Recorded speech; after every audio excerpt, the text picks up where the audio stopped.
Well, hello, everyone, and welcome to another episode of Reflections of the Father's Heart podcast.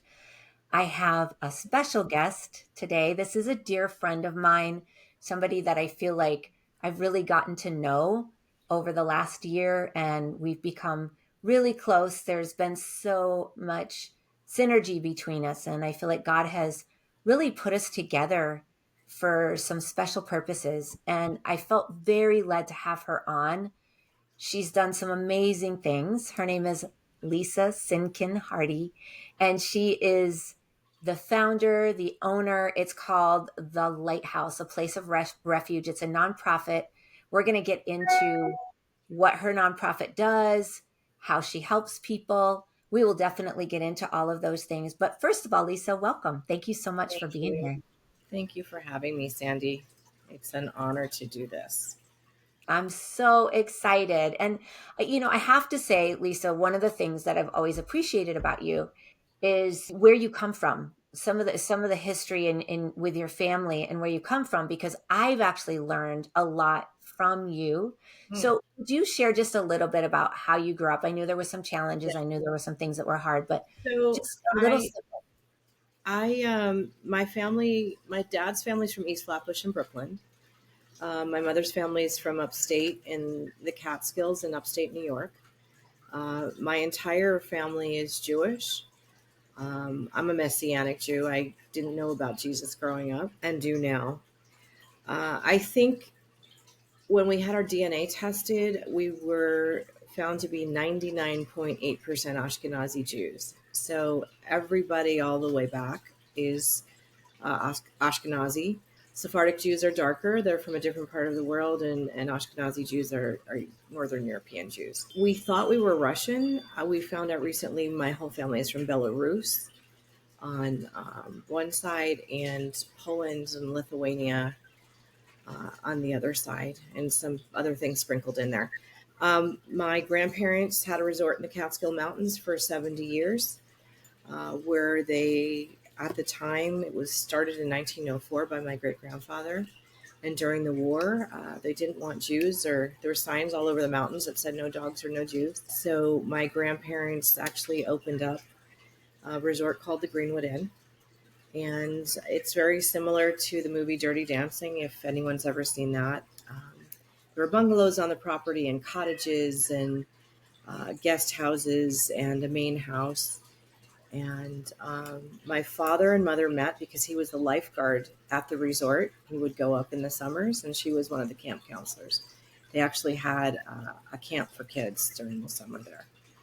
So I grew up around the resort. I grew up going to New York almost every weekend. I lived in Connecticut, Massachusetts, and then I moved out here to California when I was a junior in high school to a very non-Jewish area.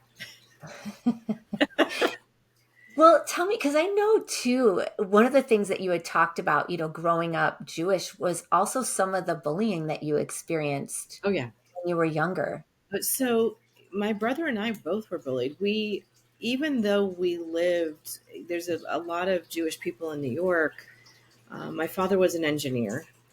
And so we lived in Connecticut and Massachusetts in a very white, WASPy is white Anglo-Saxon Protestant area, right? So not very many Jews at all.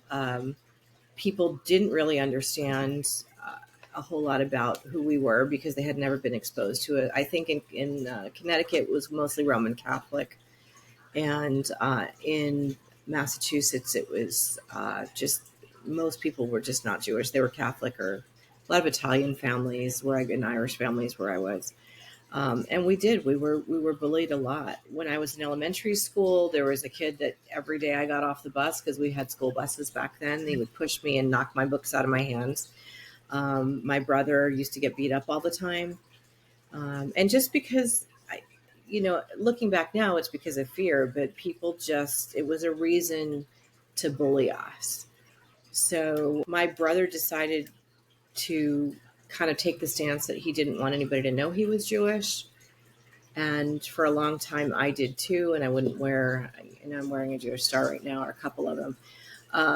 I wouldn't, because of of being bullied, but I went the opposite direction and really embraced my heritage. And I want everyone to know that I'm Jewish, especially now that I am a believer and that I'm a Messianic Jew. I think it's really important that people know about the Jewish culture as well as the religion, because Jesus, Yeshua, is Jewish. Yes, and so there's parts of the culture, the heritage that you deeply understand because of how you grew up. And just for anybody listening, can you explain what a Messianic Jewish person So is? the Messiah, Jesus is our Messiah. Yeshua is our Messiah, and I'm considered a complete Jew because I am accepting. I'm a believer in the Messiah and in Yeshua.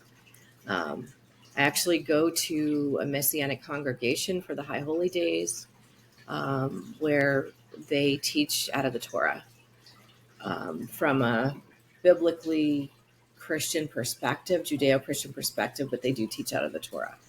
So people that are Messianic Jews are people that believe in the Messiah as our Savior. Traditional Jews believe that the Messiah hasn't come yet. They're still waiting.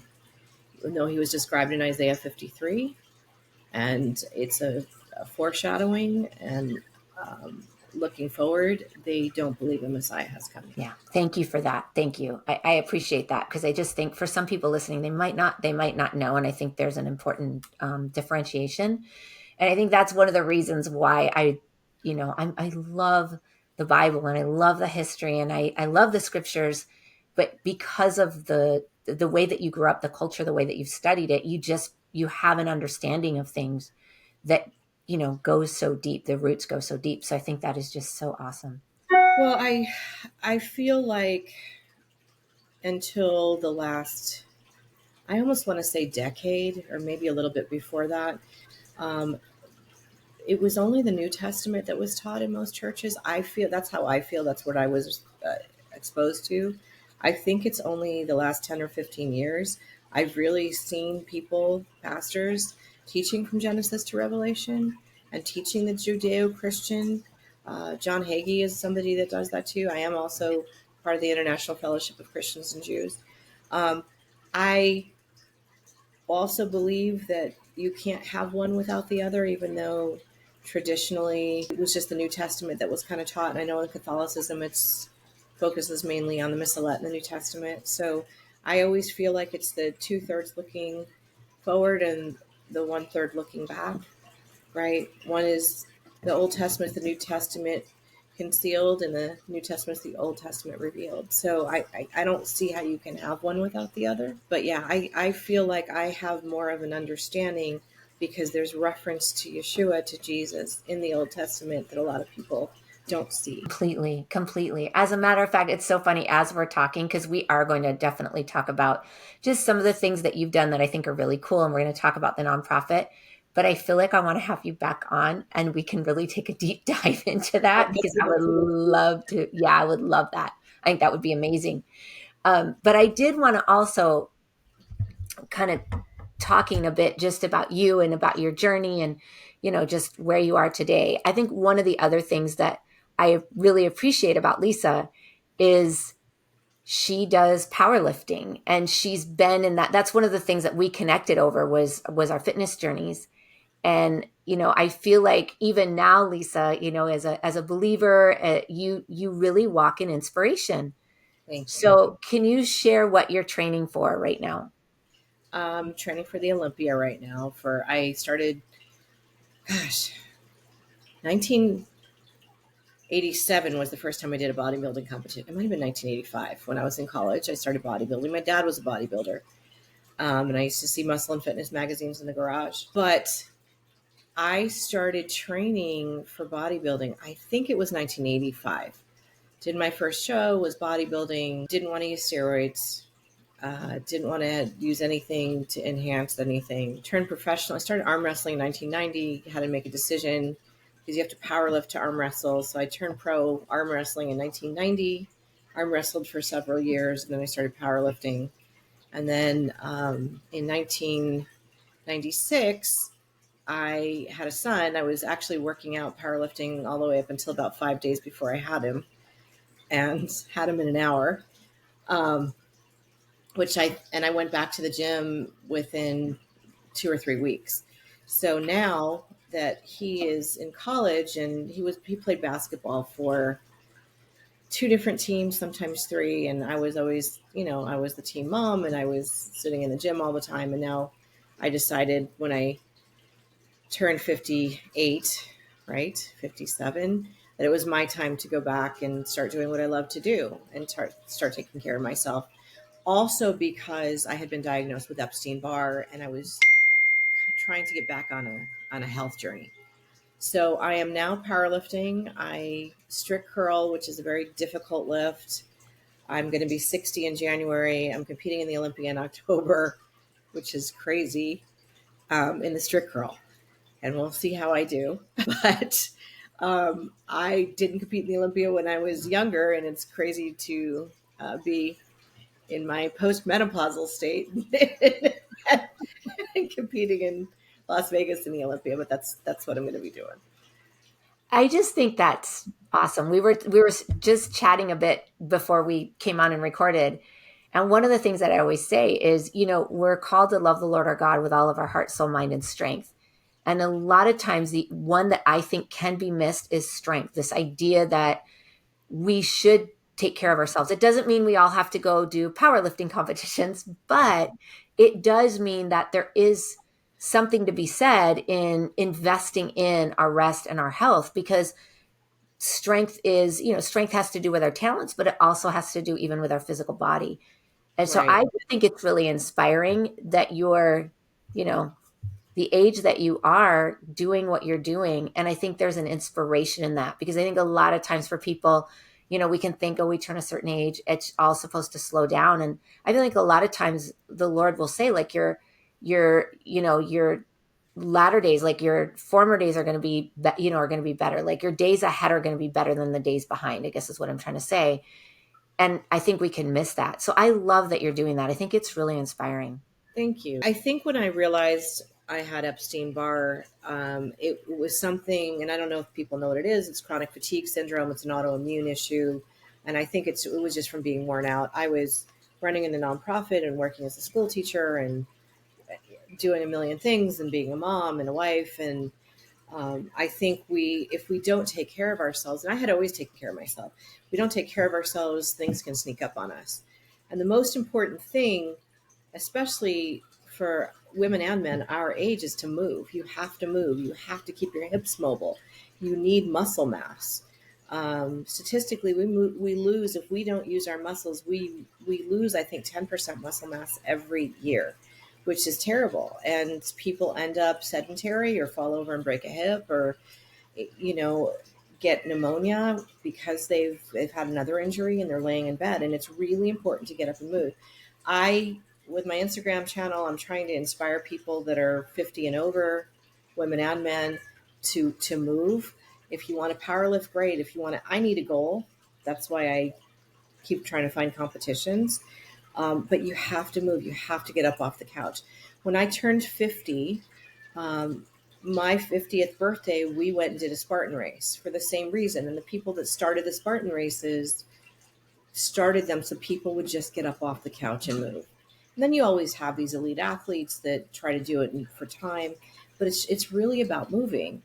And if our bodies are not healthy, if we're not eating well, if we're eating processed food, if we're not exercising, at least walking every day, we're not giving ourselves, sorry, my mascara is burning my eyes. We're not giving ourselves a chance. And I also believe really, really that, the scripture says we hide this treasure in earthen vessels. And I believe, and this is my perspective, that we are the earthen vessels. The treasure is Yeshua, Jesus, the Holy Spirit in us. And if our body is not well and it's clouded up with all kinds of processed foods and fats and things that are chemicals, I don't believe our spirit flows through. I think you need to be healthy physically, emotionally, and spiritually to be able to really hear from the Lord and for your spirit. Now, I'm not saying that if you're unhealthy, you don't hear from the Lord. So I don't want to hear anybody complain that I misspoke. But I think that God gifted us with our vessels, and we have to keep keep track of what we're doing and take care of ourselves. I totally agree with you. And again, and I appreciate what you're saying, because it doesn't mean that, people have to be in the gym every day and that's what they have to do, but at least walking and watching what you're eating and getting enough rest. And one more thing I do want to add before we get into the other piece is, I think the other inspiration that I take from you and that I really appreciate is, I do believe in this idea of, prospering where we're planted, and bringing the light of Jesus wherever we go. And so I feel like one of the things that you've done really well in is bringing Jesus to the gym, bringing Jesus to competition. It's not like you just work out and it's just for you and it has nothing to do with anything else. You and your husband bring that light everywhere you go. And I think there's a lot of power in that. So it's inspiring to see you training for the Olympia, but I know that along the way, you're also bringing a light to all of these places. I hope so. And my son is also a bodybuilder. He's 28. He's in the gym. People have actually told us, and it brings tears to my eyes, that we change the atmosphere when we're there. And I believe wherever you are, you can change the atmosphere. That's your harvest field. Wherever you are, if you're walking down the street and you're taking walks every day and people see you every day, that's your harvest field, and that's your chance to be light and salt to people. I love being in the gym every day. We pray for people all the time. People want to talk to us about God all the time, and they might never go to church. And so I think that's really, really important to just be so completely aware of yourself. I also, one thing I always tell people that's so important is you can make or break somebody's day just by looking at them. So if somebody looks at you, even if you're cranky, if you smile, you've changed that person's day. You may have changed their life.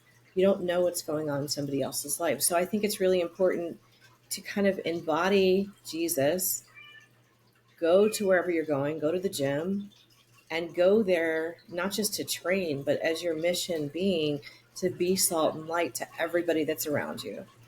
You know what I mean? I think it's really important. I do too. And I love the phrase, shifting the atmosphere, because, it's been a little while since I've been there, but I came from an environment where their whole thing was, you go out, you evangelize, you ask people to go to church, and that's what you do. And that's how you reach people. And I have come to learn that is not how you reach people. You reach people by, like you said, coming in, being salt, being light, being kind, engaging people, and caring about the other person. That's how you do it. You walk in, you shift an atmosphere. Like you said, you smile at someone.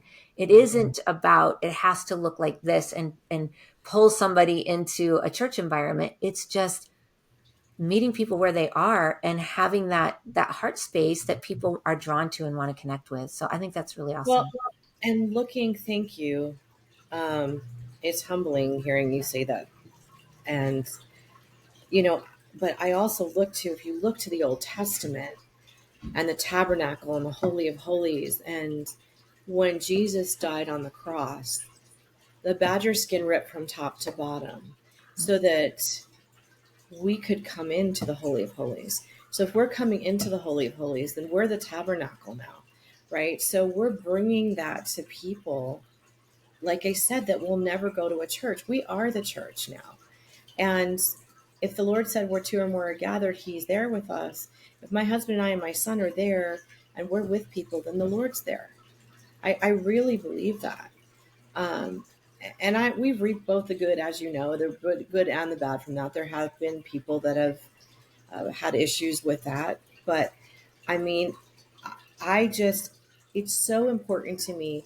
There's days when I feel like, okay, I wasn't my best. I need to go home and repent. I should have talked to this person or that person, or, checked on people. And there are days that, honestly, I'm in flesh too, and I'm human. There are days when I just want to do my workout and go home because I'm tired. And I find myself in the car, honestly, driving home thinking, Lord, I'm really sorry. I should have reached out. Yeah. And like you said, it's not a perfection thing, but it certainly is just a connection, a smile, those types of things are so amazing. And so that leads me to, I wanted to talk a bit about the Lighthouse, Okay. about your heart for that and how it started, because Lisa and I have definitely had a number of conversations on this topic. I think it's super important. And so, and I know you were a teacher for 30 years, and then you've gotten into this. What brought you to starting Lighthouse? What was the catalyst for that?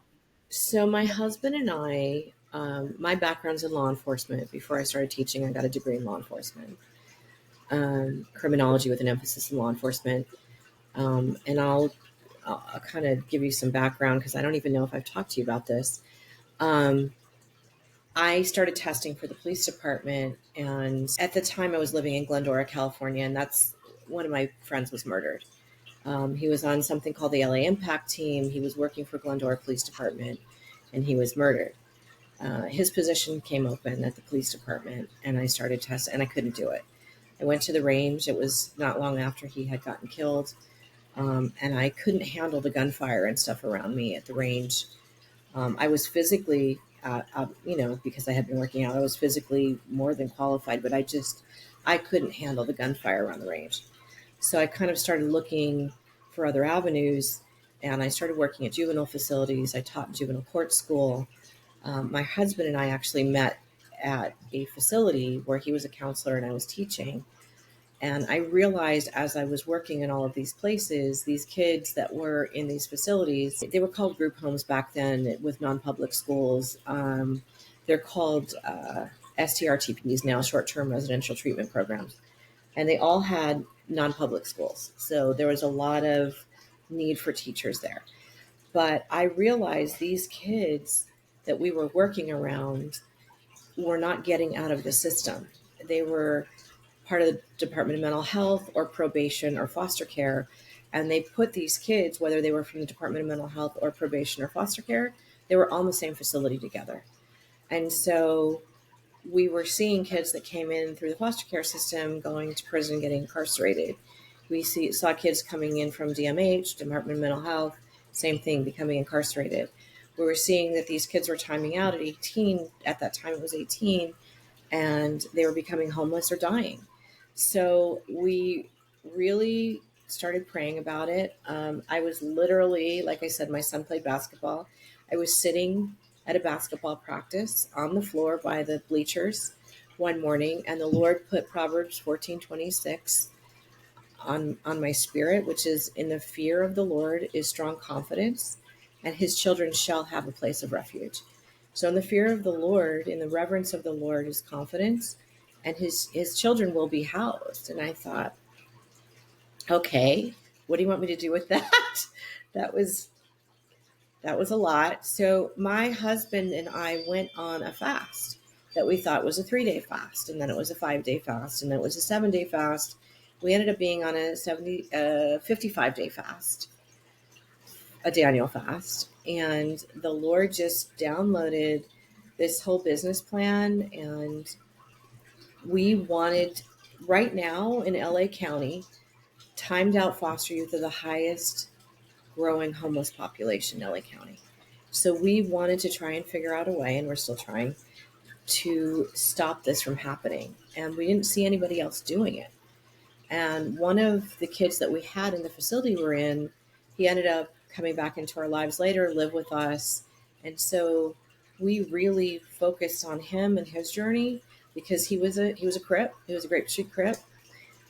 He ended up being in the facility when he was little. He was in gangs later. He's a Christian rapper now. But he was incarcerated. I mean, he was textbook. And he still struggles. But our whole premise for the Lighthouse was really following his journey and seeing what we could do to inhibit this from happening to other young adults.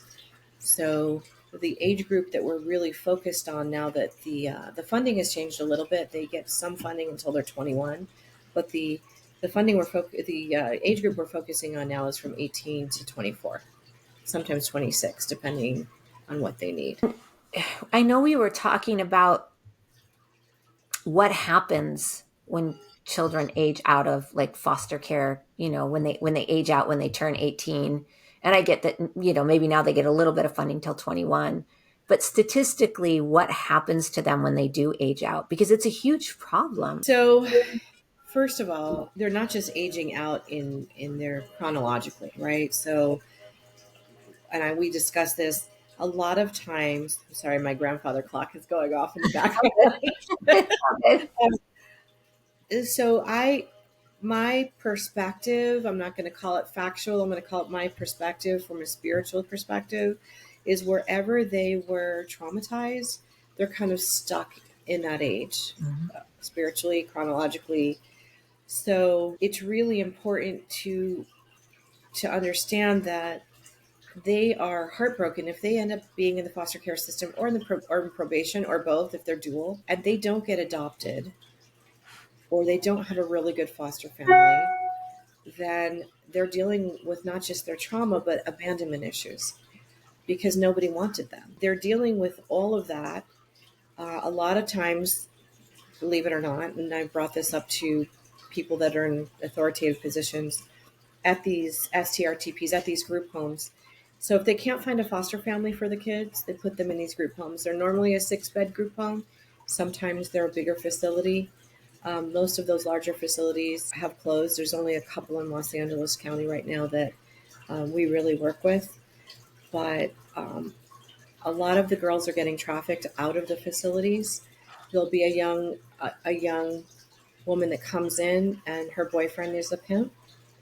And she gets to know the girls in the facility, and then they get turned out. They start getting trafficked. A lot of people don't know this happens in the United States. A lot of people think it just happens in Thailand or in other countries, but it happens here. So they start at a really young age, and they get promised the world by these pimps that claim to be their boyfriends, and then they're stuck. They start getting beat up if they're not doing what they're supposed to. They AWOL from the facilities because when they're at the facilities, they have to give up their phones and their communication because that's for the safety of everybody else, and they don't want to. So they end up going out in the street. If you're under the age of 18, it's called trafficking. There's also a type of trafficking when they're older, but they're not necessarily brought up on charges for prostitution. If they're under the age of 18, they're going after the pimps. If they're over 18, they can also be trafficked, but they end up getting arrested if they're over 18 for prostitution. I know there's another legal name for it now. I can't even think of it off the top of my head. The girls are very self-deprecating. The boys are, they have a lot of anger. They end up committing crimes, things that have to do with violence and anger. A lot of times they're going to prison. My husband was a parole agent. He's retired now. He actually saw kids that we had in the very first facility that we were working together in prison, in the prisons he's worked in. So it's tragic. And you have to kind of, I call it wraparound services. You want to holistically try to get a hold of them. We partner with the Department of Children and Family Services now to really get to know the kids, and we put on events for the kids to try and get in there and start with mentoring and working with them before they time out so that we can kind of assist them along the way. We've had some success. It's really hard because they're so spiritually broken, and so there's been so much trauma. But that's what the reason we started and what we're kind of trying to do. Statistically, I believe if, and I have to look it up again, but if young women are not adopted or end up in a really good foster home, there's 100% of them that will end up pregnant, and be pregnant single moms. I so appreciate everything that you're sharing because I feel like there has been a bit more just light shone on this whole idea of trafficking and that it does happen here. I just don't think people realize the degree to which it happens here. Well, I can tell you for some reason, and I'm not really sure, maybe it was because everybody was home, there was this intersection during the pandemic of everybody suddenly becoming aware of trafficking. And truth be told, I got really angry. I was like, look, we've been doing this for 30 years. We've had our nonprofit for 12 years at the time. Now this is becoming a fad. Everybody wants to know about trafficking. What's going on? Like, this is the new thing. There's movies coming about trafficking, and everybody wants to talk about trafficking. And I was personally very frustrated and angry because it became this fad, like I said. It is huge in the United States. The biggest place in the United States right now where it's happening is at the Mexican California border, probably Arizona also. It's huge right now. San Diego is the number one city in the United States right now for Did trafficking. not know that about San Diego. I had no Oh, idea. yeah. San Diego is the number one place for trafficking right now.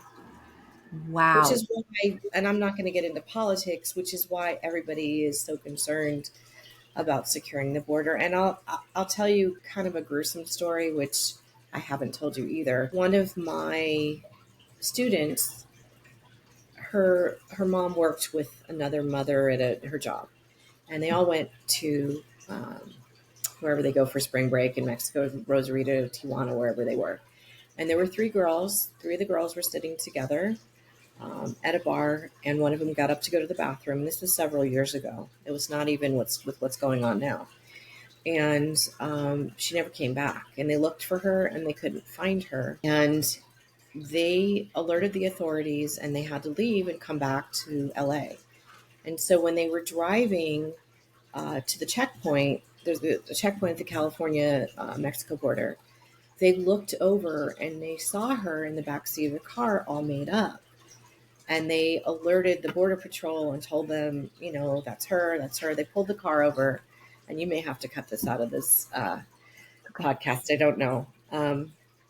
They pulled the car over, and she was, they had cut her open and gutted her and packed her full of drugs and put all her makeup on and dressed her. And they were driving back over the border with her as a suitcase, basically. And so they're not just sex trafficking, they're using people to bring drugs over the border. And it was devastating.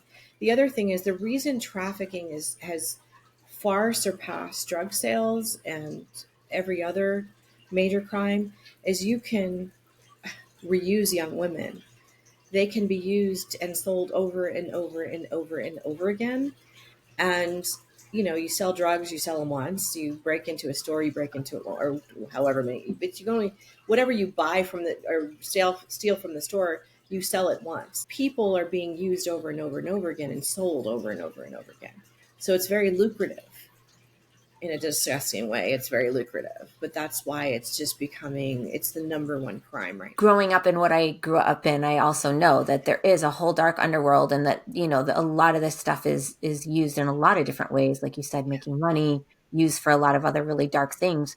I do think it needs to get out there. I think people need to be aware. We need to be aware because as followers of Jesus, we are really called to bring light into the darkest of places. We are called to take territory back for God. And how do we take something back that we're not aware of? Paul Yeah. said, he's talking about Satan, and he says, because we are not unaware of his schemes. If we aren't aware of what's happening, then we're not able to fight it in the way that we're called to fight it, because we have all these, we need to have boots on the ground. We need to have our spiritual armor on. We need to be praying and interceding. We need to be going into the darkness and bringing the light that is so much greater. But if we're not aware of it, it just stays in this dark underworld and nobody does anything. And So it I think is that's powerful. it's so demonic. I can't even, and I had to step back, as you know, for a couple of years just from it, because it's a lot. It's a lot when you're in it all the time and you're working with these young people, and it becomes kind of matter of fact when you're talking about, oh, this one was trafficked, or that one was trafficked, or this one went AWOL, and it becomes common conversation. And you realize when you're talking to other people, they're in shock when these words are coming out of your mouth. You kind of have to. I had to take a step back for a couple of years because it was like, wow, this is just what my spirit, my body have become used to, and it's not something light. It's really heavy, and it affects you even when you don't know it affects you, because it's just so demonic. And, going back to the Lighthouse, we took a lot of those kids into our own home that are over the age of 18, because those are the kids that are they still want to be adopted even at 18. And those are the kids that are the most hard to place in foster care, and the ones that are kind of deemed unadoptable. So my husband and I and my son we started taking kids in when I was still teaching. And it was, their demons come to live with you when you're dealing with all of that. And it's so heavy. So yeah, we had to kind of switch gears and stop fostering and just put our whole focus on the Lighthouse and what we could do from an advocacy and emergency services standpoint to just kind of preserve ourselves too. Because when you're inundated, I really believe whether they're in law enforcement or they're people that have trafficking organizations, I think everybody needs to take a sabbatical and step back a little bit, because it's overwhelming. What happens is it's horrific, and it's not something that your mind should be used to. Mm-hmm. So I think it's really important, yes, that we get the message out. I know there's a lot of people that really don't want to know because they can't handle the thought of it. But, my first thought when this little 15-year-old girl from Monterey Park went missing this last week, and that was where my mind went. And we've been praying, and I've been praying for the Lord to bring her back. And I hope that's not what happened. But, you're talking about, it's not, my husband and I were talking, it's not even safe, not even in foster care. It's not even safe to have your 14, 15, 16-year-old daughters walking or riding a bike by themselves anymore, because it happens that fast. And we're in the United States, and we're in Southern California, and it happens that fast. It really does. It really does. And I think the other side of it too, that there was a couple things that came to me, is there's such an overwhelm when you start to get into this world and you start to really understand it, because truthfully there aren't enough healthy people involved in, Yeah. helping and supporting and prevention. So it ends up being a really big weight on the people that are in there. And like you said, it's a hard thing to be inundated with a lot. The other thing that you said that I think is really important is being stuck at the age when trauma occurred. And this is across the board. But when you have somebody who's been in the foster care system, they, obviously they're in the foster care system for a reason, for whatever happened, early on, right, for them. And then you add, like you said, the abandonment, the rejection, if they're not adopted or if they don't end up in a good place on top of that. And that's the other challenge, is they may be 18, 20, 22 chronologically, but emotionally, they're very, very young, and they need service and they need intervention. And I just want to say too, to anybody out there listening, because I am somebody that comes from very extreme trauma, in Jesus, the hope of healing and restoration is real. Like, it is real and it is possible. There's never a case that is too far for the Lord's reach. By any physical standard, any world standard, I shouldn't be here. I shouldn't be alive. I shouldn't be normal. Well, I don't know if you call me normal, but you know what I'm saying. I shouldn't appear normal. But I think a lot of times too, it can feel like, oh my gosh, they're too far gone. We don't know what to do with them. But I love the wraparound services and the idea of just getting them advocacy and some services and some connection and some normalcy and some seed planting, even those seeds that get planted, because I work sometimes with adults that have grown up in horror, but sometimes it's just even those seeds that were planted when they were younger, a little thing here, a little thing there, that makes a huge difference. So I do feel like that's important to understand. Yeah. And I just want to tell you, you're an inspiration, and I'm so just honored to be your friend, and that you are putting on this podcast, because for you to have gone through what you've gone through and actually be able to give back in a healthy way and help other people to heal is really important. When we are providing services, for example, in August, we have a baby shower coming up. Sometimes it'll be for 20, 30 girls. Sometimes it'll be for 2 or 3. But we've kind of thrown out that judgmental Christian perspective of, oh my God, they got pregnant and they're out of wedlock. We can't even go there with that. We have to really see what Jesus looks on the heart. And these girls have been through so much that one of the reasons that they get pregnant is if they don't get adopted or they don't get into a family, they want a family. So the quickest way for them to have a family is if they get pregnant and have a baby and then they have a family. And that's their family. So we really try, and I think we've been doing this, I want to say, for 12 or 13 years now, maybe longer, maybe like 16 years. We have a real baby shower for them. We get a gift wish list from them. We surround them with diapers and gifts and catered food and entertainment. And we, regardless, we don't even talk about, so what they got pregnant out of wedlock, but they wanted their family. And you have to meet them where they are. You can't come with this overly religious, I am not religious at all, aspect of, oh my God, what did you do? Because they've already been judged their whole life and they've already been kicked to the curb their whole life. And all they want to do is have some sort of confidence in themselves and know that somebody loves them. And for years, I still keep in touch with the kids. And that's one of the ways we kind of get into to stay in contact with them. I still keep in touch. Gosh, we have one girl that is in college, raised her two sisters, and has 3 or 4 of her own kids right now. I can't even remember. And she's married. And she grew up in the foster care system, and she's amazing. And she wants to work in this arena, really advocating for foster kids. But you have to meet them where they are. You can't go in there. And I'm really, really clear with my volunteers, too, about not being judgmental, about not asking them personal questions, about not putting their religious views or their judgmental views on these kids, because we really just want to bring them to a place where they feel loved. Same thing for the boys. We do a prom prep event where we have the boys and girls. We get them dresses and suits and get their hair done and everything for prom.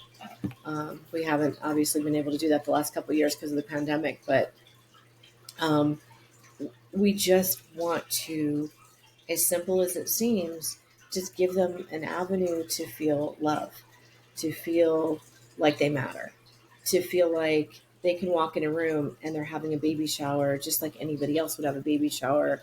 And their family is the volunteers that are coming in to support them and honor them and, talk to them about their lives and make connections. Which is the best way to do it, and is really the way that Jesus would do it. I mean, I could say that, the podcast is Reflections of the Father's Heart. That's the reflection of the Father's heart. I kept hearing the word shame. I feel like when somebody has grown up in so much abuse and rejection, they carry a deep level of shame. And it's not the shame that can come with conviction. It's the shame that comes with identity. It's the shame of, this is who I am and I don't have worth. And so any time that they can be met, meet someone who's going to meet them in their heart with inspiration, meet them in their heart with care, it's going to combat that shame. And I was thinking about Jesus, it talked about how Jesus ate with sinners and tax collectors, and yet he rebuked a lot of the religious leaders who were piling more on the backs of people, and he ate with people that a lot of the religious community would have really looked down on him for doing. So many times in the scriptures it talks about that. And yet, like you said, he understood the heart. He was able to meet people in their heart. He knew what to say, how to say it. He knew where to meet them, and he was with them a lot. There's a lot of him just being with people and being him with people. And so I feel like that can be missing sometimes in our walks, because it's not black and white. It's messy. It's not this is this clear path. It's, oh, you mean I'm going to be with somebody who has a really difficult story and an uncertain future. Yes, you're going to be with them, and you're going to, love them and care for them and show them something of light and inspiration. And just knowing that kind of story, that is worth its weight in gold. it's going to speak volumes. That's going to open the door, I feel like, for somebody to see Jesus more than anything else. I hope so. I mean, that's really what we want. We want them always. When I say, and I don't want to take the credit away from the Lord, I want people to look at us and what we're doing and see Yeshua. I want them to Yes. see him. I want them to want to know him. I ultimately, our focus is not to evangelize. Our focus is to I always say, you know, give a hand up, not a handout. But and going back to that too, we named our nonprofit the Lighthouse, a place of refuge, right? So the place of refuge came from that proverb 14:26. But the more the Lord, when we were fasting, really showed me is Jesus is a lighthouse. He brings people in from the storm, and we want to bring people in from the storm of life. We want to do the best we can to get them out of the storm and help them. I don't know if a lot of the people that watch this understand Maslow's hierarchy of needs. People need the most basic needs on the bottom of that triangle. On the bottom of Maslow's hierarchy, those needs have to be met first.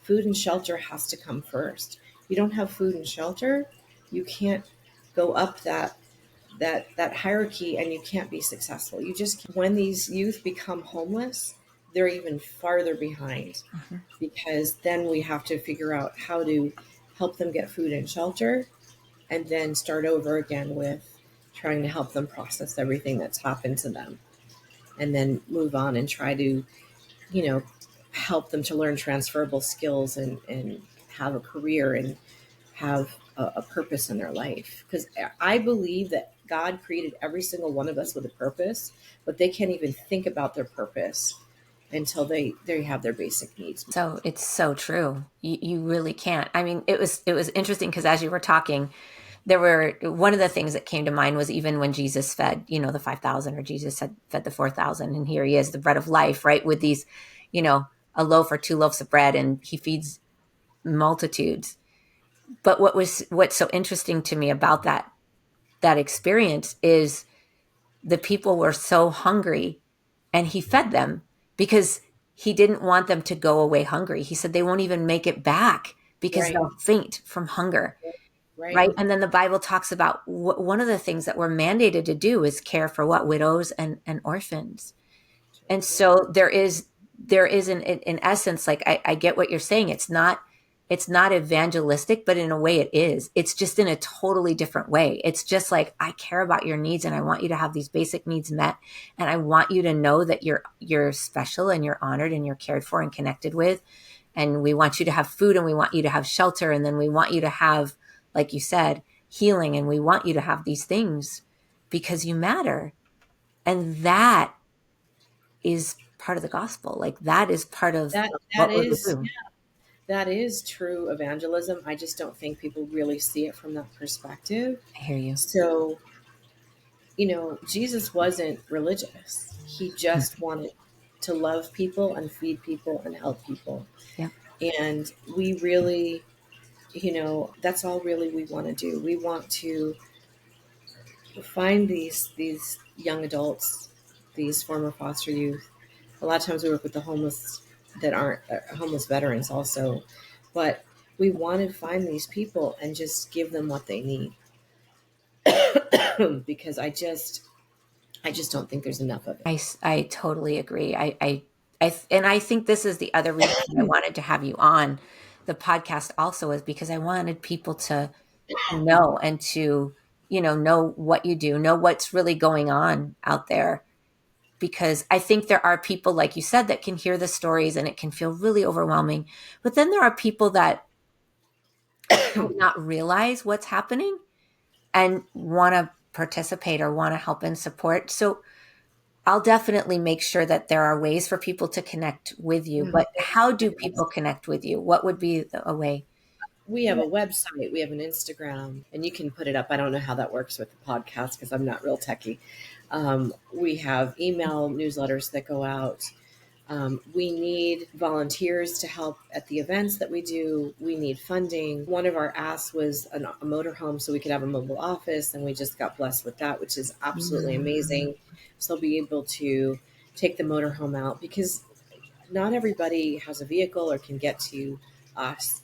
One of the things that we do several times a year is we have what's called a mobile food bank. We get all our donations together and we go to a warehouse and we buy all the food and put food bags together. And I think I told you this before, and we bring it out to who needs it because they don't have transportation. A lot of these food banks now, you have to have transportation. If you don't have transportation, you can't get the food.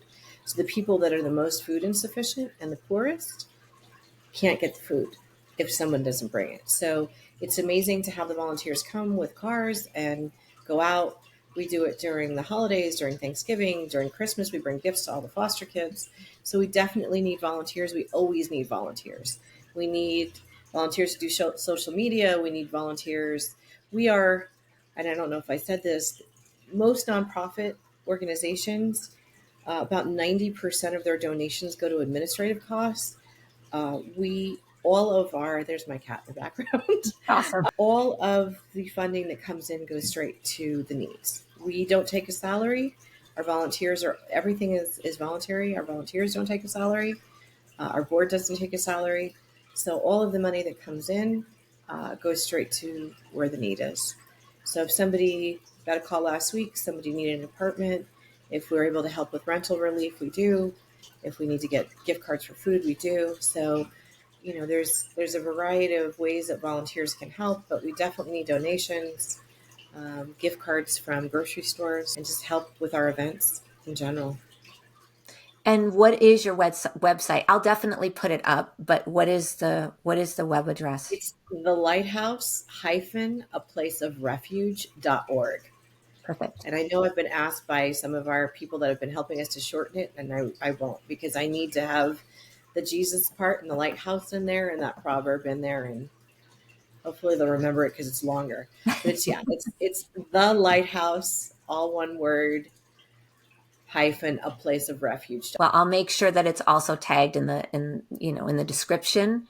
But I just wanted people to know, because I think what you're doing is really, really important. I think it's filling a huge need. And I think more people, getting involved in those ways is, it definitely changes their lives too. Our volunteers are very touched, especially when they're dealing with it. They hear the stories from the kids, and I know that the majority of our volunteers have just told us that their lives are changed because they didn't know what was really going on. The most important thing too about the volunteering, a lot of people want to volunteer during the holidays, and we need volunteers all year long. If a young woman is having a baby and she doesn't have anybody there, if I have somebody, and I vet everybody, to go sit with her at the hospital. I mean, just simple things like that. Wow. Yeah. That is so tremendous. I feel like, as somebody who has, obviously walked through a significant amount of healing, there are sometimes people that just, ignore their own healing and they just focus on other things. But then I think sometimes it can be easy to get so wrapped up in our own journeys that we don't realize how inspiring and how healing it is to actually give in this way. We don't realize what that does. I love what you said. Not that it's for us, but the nourishment that it gives to our own souls when we're stepping in and doing these types of things. So I just want to encourage anybody listening, if something touches your heart and you feel led to even make a donation or, reach out to Lisa because you want to volunteer.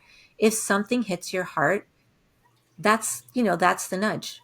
And so if God nudges you, by all means, please, because it, when we, like I was reading where, Jesus talks about, like, when you help the least of one of these, it's you're helping me. So when he calls us to those places, I feel like there's a reason for it, and it's part of our mandate, but also it's so good for us.